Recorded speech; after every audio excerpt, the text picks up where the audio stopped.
If this is your first trip or first couple of trips to Thailand, I highly recommend not renting bikes yourself. They're all over the place. The rental stands to get your own bike for a month. It usually costs about 3,000 baht on average from what I've gathered and just see the signage.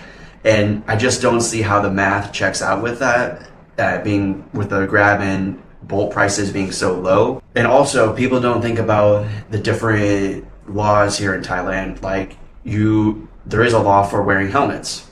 You must wear a helmet when on a bike. But the places that rent these bikes to you don't necessarily care about that. They just care about getting your money. So they may not even give you a helmet.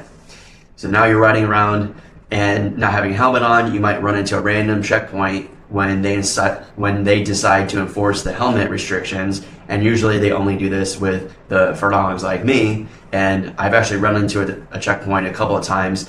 Luckily, there's enough of a racket going to where they basically put out the word to all the Bolt and Grab drivers in advance that they're going to be doing these checkpoints, and then on those specific days they have helmets available for the riders.